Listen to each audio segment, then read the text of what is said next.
Hey guys, it's your boy Zach back with today's video. Today we're looking at who we think is gonna win the F1 2023. I got my tier list right here in front of me, and let's get right into it. All right, boom. First, last place. We're gonna work our way up to the champion because I want to keep that for last because that's gonna be crazy. Last place this year, Sargent. It's clearly gonna be Sargent, and that's just sad. Then after that, I personally think it's going to be a really, really tough year for Joe. I don't think he has the capacity to win this. I don't think he has the car to get well. So, no, I think it's going to be a really, really tough year for Joe. Then, not surprisingly, I'm putting in Albon.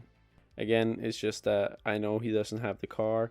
He can be a good driver and clutch up a few points at the bottom. When you don't have the car, you're going to end up at the bottom of the tier list. Now, this is going to be a kind of a controversial pick, but for me, one of the worst drivers this year, he might even be bottom, and I have to go back and check, is going to be Yuki. Yuki, for me, I'm just tired of seeing him on the track. He doesn't surprise me. His driving skill is reckless and just pointless, and for me, I don't see the reason he's even in F1 still, when there could be other big upcomers who have a chance to show themselves with that car. We've seen it before with Pierre. He shows that car has possibilities if you are lucky, but he just doesn't have the skills in my opinion. Now the last spot at the bottom, he's going to go to someone I think is also going to have a really, really tough season, and I really do hope they show their capabilities. But yeah, Hulkenberg, you're going in there. Sorry, buddy. I just don't see it going any better. And then boom, right up above him, I see Magnussen showing himself. I know he had a good season last year, but that was mostly due to the cars not having the capabilities that we see now, and they've had more training to practice with this type of car. So I don't think Haas is going to have a chance unless they surprise everybody. So yeah, I think Haas is going to struggle a lot. But yeah, 15th for Magnussen. Then coming in after that, we got Sir Lancelot.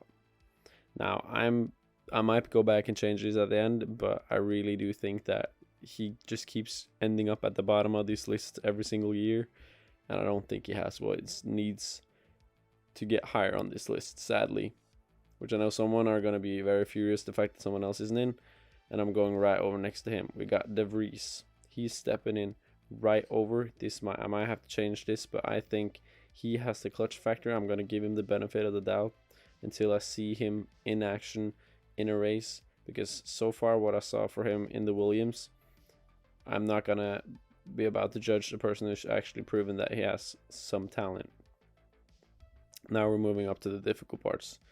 For me, now I gotta step in with Ocon. The car looked good last season.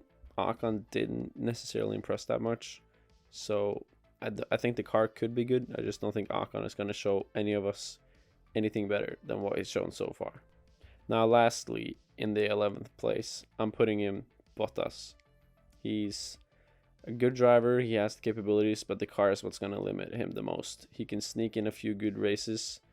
When I'm seeing this right now, I might have to change this, but yeah, we'll see. We'll see at the end. 10th place. Now, for me, I think it's pretty obvious out of the people we have here who has to get this spot, and it's going to be Alonso.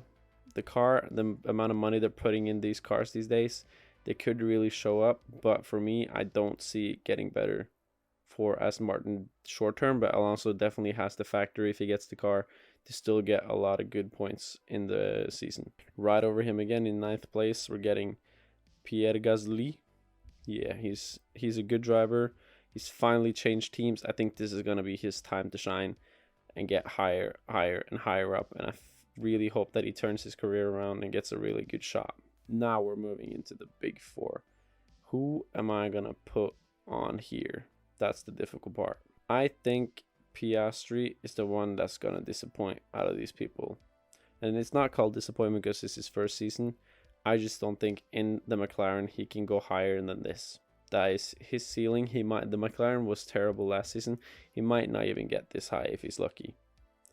Above him again, above there in the 7th spot, I'm putting Carlos Sainz. I think he's not gonna have a good season. The Ferrari is looking meh so far. I'm watching right now the first testing day. I don't think the Ferrari is gonna be able to do a lot. I think the Mercedes is going to be dangerous. So yeah, I'm putting him there right now. Then we got Norris above him. That just looks strong. I take that back. Norris got to be here. There's no way Norris is getting more points in that McLaren than a Ferrari. This is what's so difficult about it. I'm going to have to change a lot of these things, man. Then I'm saying George Rossellino in 5th, followed up by Perez going in a 4th. Then I'm going to say Hamilton. Now we're down to the last two big warriors. You know, the big fighters, the two that battled it out for first place last season. Well, it wasn't really a battle for that long. Now, who do I think will win? Most people would guess it, but for me, the winner has to be Max Verstappen.